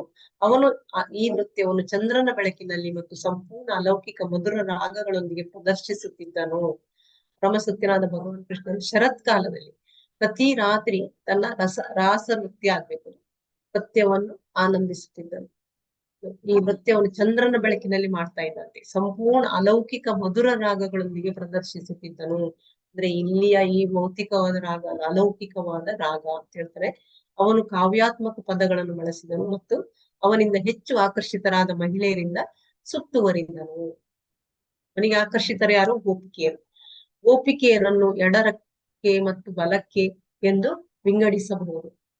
ಎರಡು ರೆಕ್ಕೆಗಳು, ಎಡರೆಕ್ಕೆ ಬಲರೆಕ್ಕೆ, ಅಂದ್ರೆ ರೆಕ್ಕೆ ಬೇಕಲ್ವಾ ಅವರಿಗೆ. ಈ ಎರಡು ರೆಕ್ಕೆಗಳು ಕೃಷ್ಣನಿಗೆ ಪರಮಾನಂದ ಪ್ರೇಮದ ವಿವಿಧ ಅಭಿವ್ಯಕ್ತಿಗಳ ಮೂಲಕ ಅಲೌಕಿಕ ಮಧುರತೆಯನ್ನು ಸವಿಯುವಂತೆ ಮಾಡುತ್ತವೆ ಅಂತ ಹೇಳಿದರೆ, ಎರಡು ತರ ರೆಕ್ಕೆಗಳಂತೆ ಅವರಿಗೆ. ಒಂದು ಕೃಷ್ಣನಿಗೆ.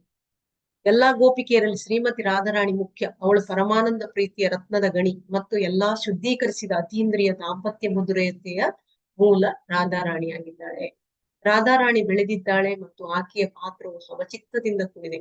ಅವಳು ಯಾವಾಗಲೂ ಪರಮಾನಂದದ ಪ್ರೀತಿಯಲ್ಲಿ ಆಳವಾಗಿ ಲೀನವಾಗಿರುತ್ತಾಳೆ ಮತ್ತು ಯಾವಾಗಲೂ ಎಡಪಂಥೀಯ ಗೋಪಿಯ ಮನಸ್ಥಿತಿಯಲ್ಲಿ ಇರುತ್ತಾಳೆ. ಶ್ರೇಷ್ಠಳು ಅವಳು. ರಾಧಾರಾಣಿ ಎಲ್ಲಾ ಗೋಪಿಕೆಯರಲ್ಲಿ ಶ್ರೇಷ್ಠಳು. ಅವಳು ಎಡಪಂಥೀಯ ಗೋಪಿಯರಾಗಿರುವುದರಿಂದ ಅವಳ ಸ್ತ್ರೀ ಸಮಾನ ಕೋಪವು ಯಾವಾಗಲೂ ಜಾಗೃತವಾಗಿರುತ್ತದೆ. ಆದ್ರೆ ಕೃಷ್ಣನು ಅವಳ ಚಟುವಟಿಕೆಗಳಿಂದ ಅಲೌಕಿಕ ಆನಂದವನ್ನು ಪಡಿತಾನೆ. ಅವಳಿಗೆ ಕೋಪ ಬಂದಾಗ ಕೃಷ್ಣನಿಗೆ ಇನ್ನೂ ಖುಷಿ ಆಗ್ತದೆ. ಒಬ್ಬ ಚಿಕ್ಕ ಹುಡುಗ ಮತ್ತು ಚಿಕ್ಕ ಹುಡುಗಿಯ ನಡುವಿನ ಪ್ರೇಮ ಸಂಬಂಧಗಳ ಪ್ರಗತಿಯು ಹಾವಿನ ಚಲನೆಯಂತೆ ಸ್ವಭಾವತಃ ವಕ್ರವಾಗಿರುತ್ತದೆ. ಇದರಿಂದಾಗಿ ಒಬ್ಬ ಚಿಕ್ಕ ಹುಡುಗ ಮತ್ತು ಹುಡುಗಿಯ ನಡುವೆ ಎರಡು ರೀತಿಯ ಕೋಪ ಉಂಟಾಗುತ್ತದೆ. ಕಾರಣವಿರುವ ಕೋಪ ಮತ್ತು ಕಾರಣವಿಲ್ಲದ ಕೋಪ. ಇವರಿಬ್ರು ಸಣ್ಣವರು ಬೃಂದಾವನದಲ್ಲಿ ಅಲ್ವಾ. ಕೃಷ್ಣ ಯಾವಾಗ್ಲೂ ಅಲ್ಲಿ 11 ವರ್ಷ ಇರುವಂತದ್ದು. ಆಗ ಎಲ್ಲ ನಡೆದಿರುವ ಈ ಲೀಲೆಗಳು ಅದು ಒಂಥರ ಕೋಪ ಅಂತ ಹೇಳಿದ್ರೆ ಕಾರಣವೂ ಇರುವುದಿಲ್ಲ ಆ ಮಕ್ಕಳಿಗೆ ಅಲ್ವಾ.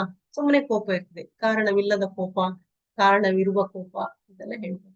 ಚೈತನ್ಯ ಮಹಾಪ್ರಭುಗಳು ಈ ಮಾತುಗಳನ್ನು ಕೇಳುತ್ತಿದ್ದಂತೆ ಅವರ ಅಲೌಕಿಕ ಆನಂದದ ಸಾಗರ ಹೆಚ್ಚಾಯಿತು. ಅವ್ರ ರಾಧಾರಾಣಿಯ ಬಗ್ಗೆ ಹೇಳುವಾಗ ಅವರಿಗೆ ಆನಂದ ಹೆಚ್ಚಾಗ್ತಾ ಹೋಗ್ತದೆ. ಆದ್ರಿಂದ ಅವರು ಸ್ವರೂಪ ದಾಮೋದರಿಗೆ ಮಾತನಾಡ್ತಾ ಇರು ಅಂತ ಹೇಳ್ತಾರಂತೆ. ಹೀಗೆ ಸ್ವರೂಪ ದಾಮೋದರರು ಮುಂದುವರಿಸ್ತಾ ಹೋಗ್ತಾರೆ. ಶ್ರೀಮತಿ ರಾಧಾರಾಣಿಯ ಪ್ರೀತಿ ಅತ್ಯಂತ ಮುಂದುವರಿದ ಆನಂದ ಪರವಶತೆಯಾಗಿದೆ. ಆಕೆಯ ಎಲ್ಲಾ ವ್ಯವಹಾರಗಳು ಸಂಪೂರ್ಣವಾಗಿ ಶುದ್ಧವಾಗಿವೆ ಮತ್ತು ಭೌತಿಕ ಛಾಯೆಯಿಂದ ಮುಕ್ತವಾಗಿವೆ. ನಿಜಕ್ಕೂ ಆಕೆಯ ವ್ಯವಹಾರಗಳು ಚಿನ್ನಕ್ಕಿಂತ 10 ಪಟ್ಟು ಶುದ್ಧವಾಗಿವೆ. ಅವಳು ಏನ್ ಮಾಡಿದ್ರು ಕೂಡ ಅದರಲ್ಲಿ ಯಾವುದು ಕಪಟ ಇಲ್ಲ. ಅಷ್ಟು ಒಂದು ಶುದ್ಧವಾದದ್ದು ಅಂತ ಹೇಳ್ತಾರೆ. ರಾಧಾರಾಣಿಗೆ ಕೃಷ್ಣನನ್ನು ನೋಡುವ ಅವಕಾಶ ಸಿಕ್ಕ ತಕ್ಷಣ ಆಕೆಯ ದೇಹವು ಹಠಾತ್ತನೆ ವಿವಿಧ ಆನಂದಮಯ ಆಭರಣಗಳಿಂದ ಅಲಂಕರಿಸಲ್ಪಡುತ್ತದೆ. ಶ್ರೀಮತಿ ರಾಧಾರಾಣಿಯ ದೇಹದ ಅಲೌಕಿಕ ಆಭರಣಗಳಲ್ಲಿ 8 ಸಾತ್ವಿಕಗಳು ಅಥವಾ ಅಲೌಕಿಕ ಲಕ್ಷಣಗಳು, ಹರ್ಷ ಅಥವಾ ನೈಸರ್ಗಿಕ ಪ್ರೇಮದಲ್ಲಿ ಹರ್ಷದಿಂದ ಪ್ರಾರಂಭವಾಗುವ 33 ವ್ಯಭಿಚಾರಿ ಭಾವಗಳು ಮತ್ತು 20 ಭಾವಗಳು ಅಥವಾ ಪರಮಾನಂದದ ಭಾವನಾತ್ಮಕ ಆಭರಣಗಳು ಸೇರಿವೆ. ಅಂದ್ರೆ ಅವಳು ಕೃಷ್ಣನನ್ನು ನೋಡಿದಾಕ್ಷಣ ಅವಳ ದೇಹದಲ್ಲಿ ಚೇಂಜಸ್ ಆಗ್ತವೆ, ಬದಲಾವಣೆಗಳು. ಅದನ್ನು ಇಲ್ಲಿ ಹೇಳ್ತಾ ಇದ್ದಾರೆ. ದೇಹದ ಅಲೌಕಿಕ ಆಭರಣಗಳಲ್ಲಿ, ಆಭರಣ ಅಂದ್ರೆ ಚಿನ್ನ ಅಲ್ಲ, ಅವಳ ದೇಹದ ಒಂದು ಲಕ್ಷಣ ಹೇಳ್ತಾ ಇದ್ದಾರೆ. 8 ಸಾತ್ವಿಕಗಳು ಅಥವಾ ಅಲೌಕಿಕ ಲಕ್ಷಣಗಳು ಕಾಣಿಸ್ಕೊಡ್ತಾವಂತೆ. ಹರ್ಷ ಅಥವಾ ನೈಸರ್ಗಿಕ ಪ್ರೇಮದಲ್ಲಿ ಹರ್ಷದಿಂದ ಪ್ರಾರಂಭವಾಗುವ 33 ವ್ಯಭಿಚಾರಿ ಭಾವಗಳು, ಅದು ಕೊಟ್ಟಿದ್ದಾರೆ ಭಾವಾರ್ಥದಲ್ಲಿ 33 ಭಾವಗಳು ಯಾವುದು ಅಂತ. ಮತ್ತು 20 ಭಾವಗಳು ಅಥವಾ ಪರಮಾನಂದ ಭಾವಾತ್ಮಕ ಆಭರಣಗಳನ್ನು ಸೇರಿಸಿವೆ. ಈ ಕೆಳಗಿನ ಶ್ಲೋಕಗಳಲ್ಲಿ ವಿಮರ್ಶಾತ್ಮಕವಾಗಿ ವಿವರಿಸಲಾದ ಕೆಲವು ಲಕ್ಷಣಗಳು ಕಿಲಕಿಂಚಿತ. ಕಿಲಕಿಂಚಿತ ಅಂದ್ರೆ ಅವರದೊಂದು ಲೀಲೆ. ಕುಟ್ಟಮಿತ, ವಿಲಾಸ, ಲಲಿತ, ವಿವೋಕ, ಓಠಾಯಿತ, ಮೌಢ್ಯ ಮತ್ತು ಚಕಿತ. 8. ಶ್ರೀಮತಿ ರಾಧಾರಾಣಿ ದೇಹವು ಅನೇಕ ಆನಂದಮಯ ಲಕ್ಷಣಗಳ ಅಲಂಕಾರವನ್ನು ಪ್ರಕಟಿಸಿದಾಗ ಕೃಷ್ಣನ ಸಂತೋಷದ ಸಾಗರವು ತಕ್ಷಣವೇ ದಿವ್ಯ ಅಲೆಗಳನ್ನು ಪ್ರದರ್ಶಿಸುತ್ತದೆ. ಅಂದ್ರೆ ಅವಳ ಮೈಯಲ್ಲಿ ಬೇರೆ ಬೇರೆ ತರದ ಒಂದು ಲಕ್ಷಣಗಳು ಅವನಿಗೆ ಕಾಣಿಸಿಕೊಳ್ತವೆ. ಆಗ ಕೃಷ್ಣನಿಗೆ ಸಾಗರವು ತಕ್ಷಣವೇ ದಿವ್ಯ ಅಲೆಗಳನ್ನು ಪ್ರದರ್ಶಿಸುವಂತೆ ಅವನಿಗೆ ಸಂತೋಷ ಆಗ್ತದೆ.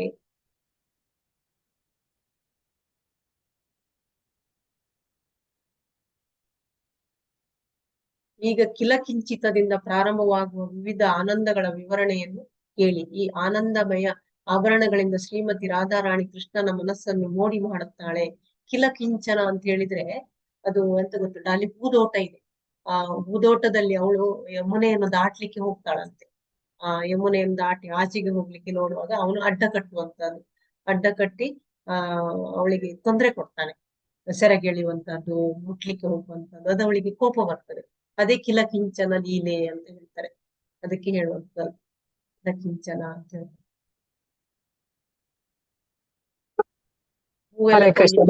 ಅಟೆಂಡೆನ್ಸ್ ಲಿಂಕ್ ಹಾಕಿದ್ದೇನೆ, ಅಟೆಂಡೆನ್ಸ್ ಹಾಕಿ.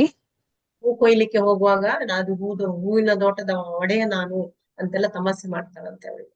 ಶ್ರೀಕೃಷ್ಣನು ಶ್ರೀಮತಿ ರಾಧಾರಾಣಿಯನ್ನು ನೋಡಿ ಆಕೆಯ ದೇಹವನ್ನು ಮುಟ್ಟಲು ಬಯಸಿದಾಗ ಯಮುನಾ ನದಿಯನ್ನು ದಾಟಬಹುದಾದ ಸ್ಥಳಕ್ಕೆ ಹೋಗುವುದನ್ನು ಅವನು ನಿಷೇಧಿಸುತ್ತಾನೆ, ಬಿಡುದಿಲ್ಲ ಅವನು. ಶ್ರೀಮತಿ ರಾಧಾರಾಣಿ ಅವಳನ್ನು ಸಮೀಪಿಸುತ್ತಿದ್ದಂತೆ ಕೃಷ್ಣನು ಹೂಗಳನ್ನು ಕೀಳುವುದನ್ನು ನಿಷೇಧಿಸುತ್ತಾನೆ. ಅವನು ಅವಳ ಸ್ನೇಹಿತರ ಮುಂದೆ ಅವಳನ್ನು ಹುಟ್ಟಬಹುದು, ಹುಟ್ಲಿಕ್ಕೆಲ್ಲ ಹೋಗ್ತಾನೆ. ಅವಳಿಗದ್ದು ಒಂಥರ ಕೋಪ ಬಂದಾಗೆ ಆಗ್ತದೆ. ಕೋಪ ಅಂತ ಹೇಳಿದ್ರೆ ಅವಳಿಗೆ ಇಷ್ಟ, ಅವನು ಹುಟ್ಟುದು, ಅವನು ಏನ್ ಮಾಡುದು ಅವಳಿಗೆ ಇಷ್ಟ ಇರ್ತದೆ. ಆದ್ರೆ ಒಂಥರ ಕೋಪದ ಹಾಗೆ ಮಾಡಿ ತೋರಿಸ್ತಾಳೆ. ಅಂತಹ ಸಮಯದಲ್ಲಿ ಕಿಲಕಿಂಚನರಾದ ಪರಮಾನಂದದ ಲಕ್ಷಣಗಳು ಜಾಗೃತಗೊಳ್ಳುತ್ತವೆ. ಮೊದಲು ಪರಮಾನಂದದ ಪ್ರೀತಿಯಲ್ಲಿ ಹರ್ಷೋದ್ವಾರ ಇರ್ತದೆ, ಅದು ಈ ಲಕ್ಷಣಗಳಿಗೆ ಮೂಲ ಕಾರಣವಾಗಿದೆ. ಅವಳಿಗೆ ಖುಷಿ ಇರ್ತದೆ ಕೃಷ್ಣ ಮುಟ್ಟುದು, ಆದ್ರೆ ಒಂಥರ ಕೋಪದಾಗೆ ಆ ಪ್ರೀತಿಯ ಕೋಪವನ್ನಲ್ಲಿ ಅವಳು ತೋರಿಸ್ತಾಳೆ. ಅದೇ ಕಿಲಕಿಂಚನ ಲೀಲೆ ಅಂತ ಹೇಳ್ತಾರೆ. ಹೆಮ್ಮೆ, ಮಹತ್ವಾಕಾಂಕ್ಷೆ, ಅಳುವುದು, ನಗು, ಅಸೂಯೆ, ಭಯ ಮತ್ತು ಕೋಪ ಇವು ಸಂತೋಷದಿಂದ ಕುಗ್ಗುವ 7 ಪ್ರೇಮ ಭಾವಗಳಾಗಿದ್ದು, ಸಂತೋಷದಿಂದ ಈ ರೀತಿ ಎಲ್ಲ ಮಾಡ್ತಾರಂತೆ. ಅಳುವುದು, ನಗುವುದು, ಮತ್ಸರ ತೋರಿಸುವುದು, ಭಯ, ಕೋಪ, ಸಂತೋಷದಿಂದ ಕುಗ್ಗುವ 7 ಪ್ರೇಮ ಭಾವಗಳಾಗಿದ್ದು ಇವುಗಳನ್ನು ಕಿಂಚಿತ ಭಾವ ಎಂದು ಕರೆಯಲಾಗ್ತದೆ. ಅವನಲ್ಲಿ ಹೂ ಕೊಯ್ಯುವಾಗ ಎಲ್ಲ ಅಡ್ಡ ಬರುವಾಗ ಅವಳು ಈ ರೀತಿ ಎಲ್ಲ ಅವಳ ಲೀಲೆಗಳನ್ನು ತೋರಿಸ್ತಾಳೆ. ಇತರ 7 ಅತೀಂದ್ರಿಯ ಆನಂದಮಯ ಲಕ್ಷಣಗಳಿವೆ ಮತ್ತು ಅವು ಹರ್ಷೋದ್ಗಾರದ ವೇದಿಕೆಯಲ್ಲಿ ಸೇರಿಕೊಂಡಾಗ ಆ ಸಂಯೋಜನೆಯನ್ನು ಮಹಾಭಾವ ಎಂದು ಕರೆಯಲಾಗುತ್ತದೆ. ಮಹಾಭಾವದ 7 ಸಂಯೋಜಿತ ಅಂಶಗಳು ಹೆಮ್ಮೆ, ಮಹತ್ವಾಕಾಂಕ್ಷೆ, ಭಯ, ಒಣ ಕೃತಕ, ಅಳುವುದು, ಕೋಪ, ಅಸೂಯೆ ಮತ್ತು ಸೌಮ್ಯವಾದ ನಗು. ಇದು 7 ಅಂಶಗಳು ಅಂತ ಹೇಳ್ತಾರೆ. ಮಹಾಭಾವದ 7 ಅಂಶಗಳು ಯಾವುದು? ಮಹತ್ವಾಕಾಂಕ್ಷೆ, ಭಯ, ಒಣಕೃತಕ, ಅಳುವುದು, ಕೋಪ, ಅಸೂಯೆ ಮತ್ತು ಸೌಮ್ಯವಾದ ನಗು.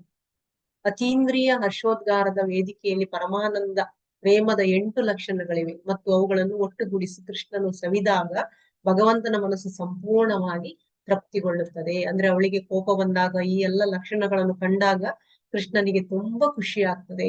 ವಾಸ್ತವವಾಗಿ ಅವಳನ್ನು ಮೊಸರು, ಕ್ಯಾಂಡಿ, ತುಪ್ಪ, ಜೇನುತುಪ್ಪ, ಕರಿಮೆಣಸು, ಕರ್ಪೂರ ಮತ್ತು ಏಲಕ್ಕಿಗಳ ಸಂಯೋಜನೆಗೆ ಹೋಲಿಸಲಾಗುತ್ತದೆ. ಇದಕ್ಕೆಲ್ಲ ಹೋಲಿಸ್ತಾರಂತೆ ಅವಳನ್ನು ನೋಡಿ. ಯಾವುದು? ಮೊಸರು, ಕ್ಯಾಂಡಿ, ತುಪ್ಪ, ಜೇನುತುಪ್ಪ, ಕರಿಮೆಣಸು, ಕರ್ಪೂರ ಮತ್ತು ಏಲಕ್ಕಿಗಳ ಸಂಯೋಜನೆಗೆ ಹೋಲಿಸಲಾಗಿದೆ. ಇವುಗಳನ್ನು ಒಟ್ಟಿಗೆ ಬೆರೆಸಿದಾಗ ತುಂಬಾ ರುಚಿಕರ ಮತ್ತು ಸಿಹಿಯಾಗಿರುತ್ತದೆ. ಅದಕ್ಕೆ ರಾಧಾರಾಣಿಗೆ ಹೋಲಿಸ್ತಾರಂತೆ ಕೃಷ್ಣ. ಶ್ರೀಮತಿ ರಾಧಾರಾಣಿಯ ಮುಖವು ಈ ಪರಮಾನಂದ ಪ್ರೇಮದ ಸಂಯೋಜನೆಯಿಂದ ಪ್ರಕಾಶಮಾನವಾಗುವುದನ್ನು ನೋಡುವಾಗ ಶ್ರೀಕೃಷ್ಣನು ಆಕೆಯೊಂದಿಗೆ ನೇರ ಐಕ್ಯದಿಂದ ತೃಪ್ತನಾಗುವುದಕ್ಕಿಂತ ಸಾವಿರಾರು ಪಟ್ಟು ಹೆಚ್ಚು ತೃಪ್ತನಾಗುತ್ತಾನೆ ಅಂತ ಹೇಳಿದ್ರೆ, ಅವಳು ಆ ಒಂದು 8 ಹೇಳಿದ್ರಲ್ಲ, ಕ್ಯಾಂಡಿ, ತುಪ್ಪ ಅದೆಲ್ಲ ಮಿಕ್ಸ್ ಮಾಡಿದಾಗ ಹೇಗೆ ಟೇಸ್ಟ್ ಬರ್ತದಲ್ಲ, ಆ ತರ ಸಂಯೋಜನೆಯಿಂದ ಪ್ರಕಾಶಮಾನವಾಗ್ತದಂತೆ ಅವಳ ಪ್ರೇಮ. ಅದನ್ನ ನೋಡುವಾಗ ಕೃಷ್ಣನಿಗೆ ತುಂಬಾ ತೃಪ್ತನಾಗಿ ಬಿಡ್ತಾನೆ. ಆಕೆಯೊಂದಿಗೆ ನೇರ ಐಕ್ಯದಿಂದ ತೃಪ್ತನಾಗ್ತಾನಂತೆ, ಅವಳೊಟ್ಟಿಗೆ ಐಕ್ಯವಾಗಿ ಬಿಡ್ತಾನೆ ಭಗವಂತ. ಶ್ರೀಮತಿ ರಾಧಾರಾಣಿಯ ಕಿಲಕಿಂಚಿತ ಪರಮಾನಂದವು ಪುಷ್ಪಗುಚ್ಛದಂತೆ ಕಾಣುವುದರಿಂದ ಎಲ್ಲರಿಗೂ ಶುಭವಾಗಲಿ. ಶ್ರೀಕೃಷ್ಣನು ರಾಧಾರಾಣಿಯ ದಾನಘಾಟಿಯ ದಾರಿಯನ್ನು ತಡೆದಾಗ, ದಾನಘಾಟಿ ಅಂದ್ರೆ ಅವನು ಆ ಯಮುನಾ ದಾಟ್ಲಿಕ್ಕೆ ಅಲ್ಲಿ ಬೋಟ್ ಇರ್ತದೆ, ಆ ಬೋಟಿಗೆ ಅವಳು ಹಣ ಕೊಡ್ಬೇಕು. ಅದು ಆ ಪ್ಲೇಸಿಗೆ ದಾನಘಾಟಿ ಅಂತ ಹೇಳ್ತಾರೆ, ಅದು ದಾನಘಾಟಿ ಲೀಲೆ ಅಂತ ಹೇಳ್ತಾರೆ ಅದಕ್ಕೆ. ಅಲ್ಲಿ ಏನ್ ಮಾಡ್ತಾನೆ ಅವನು, ಅಲ್ಲಿ ತಡಿಲಿಕ್ಕೆ ಹೋಗ್ತಾನೆ. ಹೃದಯದಲ್ಲಿ ನಗು ಮೂಡಿತು, ಆಕೆಯ ಕಣ್ಣುಗಳು ಪ್ರಕಾಶಮಾನವಾದವು ಮತ್ತು ಆಕೆಯ ಕಣ್ಣುಗಳಿಂದ ಹೊಸ ಕಣ್ಣೀರಂದ್ರೆ ಸಂತೋಷದ ಕಣ್ಣೀರು, ದುಃಖದಲ್ಲ, ಗಳನ್ನು ಕೆಂಪಾಗಿಸಿತು. ಆಕೆಯನ್ನು ಕೆಂಪಾಗಿಸಿತು. ಕೃಷ್ಣನೊಂದಿಗೆ ಆಕೆಯ ಮಧುರ ಸಂಬಂಧದಿಂದಾಗಿ ಆಕೆಯ ಕಣ್ಣುಗಳು ಉತ್ಸಾಹಭರಿತವಾಗಿತ್ತು. ಅಂದ್ರೆ ಕೃಷ್ಣನೊಟ್ಟಿಗೆ ಅವಳ ಸಂಬಂಧ ತುಂಬಾ ಪ್ರೀತಿಯಿಂದ ಇರ್ತಾಳೆ. ಆದ್ರಿಂದ ಅವಳಿಗೆ ಕಣ್ಣೀರು ಬರುವುದು ದುಃಖದಿಂದ ಅಲ್ಲ, ಸಂತೋಷದಿಂದ ಬರ್ತದೆ. ಮತ್ತು ಆಕೆಯ ಅಳು ಕಡಿಮೆಯಾದಾಗ ಆಕೆ ಇನ್ನಷ್ಟು ಸುಂದರವಾಗಿ ಕಾಣಿಸಿಕೊಂಡಳು. ಶ್ರೀಮತಿ ರಾಧಾರಾಣಿಯ ಕಣ್ಣುಗಳು ಸೂರ್ಯೋದಯದ ಪೂರ್ವ ದಿಗಂತದಂತೆ ಕೆಂಪಾಗಿದ್ದು, ಸೂರ್ಯ ಉದಯಿಸುವಾಗ ಹೇಗೆ ಕೆಂಪಾಗಿರ್ತದೆ ಆತರ ಕಣ್ಣುಗಳು ಕೆಂಪಾಗಿದ್ದುವಂತೆ ತುಟಿಗಳು ಸಂತೋಷ ಮತ್ತು ಕಾಮದ ಆಸೆಯಿಂದ ಚಲಿಸಲು ಪ್ರಾರಂಭಿಸಿದವು. ಅಂದ್ರೆ ಅವಳಿಗೆ ಖುಷಿ ಇರ್ತದೆ ಅನ್ನೋದು ಇದರಲ್ಲೇ ಗೊತ್ತಾಗ್ತದೆ. ಹರೇ ಕೃಷ್ಣ ಮಾತಾಜಿ. 5:40 ಆಯ್ತು. ನಿಲ್ಸ್ಬೇಕಾ? ಹಾ ನಿಲ್ಲಿಸಿ, ಅವರಿಗೆ ಸಹ ನಮಗೆ ಸಹ ಮತ್ತೆ ನೆಕ್ಸ್ಟ್ ಕ್ಲಾಸ್ ಉಂಟು, ಅವರಿಗೆ ಸಹ ರೆಸ್ಟ್ ಬೇಕು. ಮತ್ತು ಆಕೆ ಕಮಲ ಸೌಮ್ಯ ಆಗಿ ನಗುತ್ತ ರಾಧಾರಾಣಿಯ ಮುಖ ಅಂತ ಭಾವನೆ ಕಲಿಸಿ ನೋಡಿ ಭಗವಾನ್ ಶ್ರೀಕೃಷ್ಣನು. ಆಯ್ತಾ, ಇದೆಷ್ಟು ಶ್ಲೋಕ ಆಯ್ತು? 182 ಅಷ್ಟೇ ಆಯ್ತು ಮಾತಾಜಿ, ತೊಂದ್ರೆ ಇಲ್ವಾ? ತೊಂದ್ರೆ ಇಲ್ಲ. ಲಾಸ್ಟ್ ಹೋಗ್ತೇನೆ, ಲಾಸ್ಟ್ 143.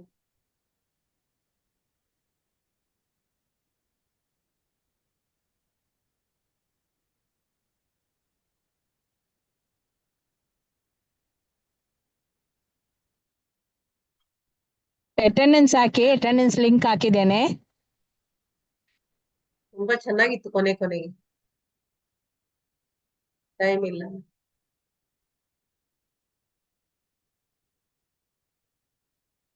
ನೂರ 47, 243, 41 ಚೈತನ್ಯ ಮಹಾಪ್ರಭುಗಳು ತಮ್ಮ ಮಧ್ಯಾಹ್ನದ ಊಟವನ್ನು ಮುಗಿಸಿ ಸಂಜೆ ಸ್ನಾನದ ನಂತರ ಜಗನ್ನಾಥನ ನೋಡಲು ಹೋಗ್ತಾರೆ. ಅದರ ನಂತರ ಜಗನ್ನಾಥನ ನೋಡಿದ ತಕ್ಷಣ ಚೈತನ್ಯ ಮಹಾಪ್ರಭುಗಳು ಜಪ ಮತ್ತು ನೃತ್ಯ ಮಾಡಲು ಪ್ರಾರಂಭಿಸಿದ ನಂತರ ತಮ್ಮ ಭಕ್ತರ ಜೊತೆಗೂಡಿ ಭಗವಂತನು ನರೇಂದ್ರ ಸರೋವರ ಎಂಬ ಸರೋವರದಲ್ಲಿ ಆಟವಾಡುವುದನ್ನು ಆರಂಭಿಸಿದರು. ಅನಂತರ ಹೂವಿನ ತೋಟವನ್ನು ಪ್ರವೇಶಿಸಿದ ನಂತರ ಶ್ರೀ ಚೈತನ್ಯ ಮಹಾಪ್ರಭುಗಳು ತಮ್ಮ ಭೋಜನವನ್ನು ಸೇವಿಸಿದರು. ಈ ರೀತಿಯಾಗಿ ಅವರು 8 ದಿನಗಳ ಕಾಲ ನಿರಂತರವಾಗಿ ಎಲ್ಲಾ ರೀತಿಯ ಲೀಲೆಗಳನ್ನು ಮಾಡಿದರು. ಹರೇ ಕೃಷ್ಣ ಕೃಷ್ಣ ಕೃಷ್ಣ ಹರೇ ಹರೇ, ಹರೇ ರಾಮ ರಾಮ ರಾಮ ಹರೇ ಹರೇ.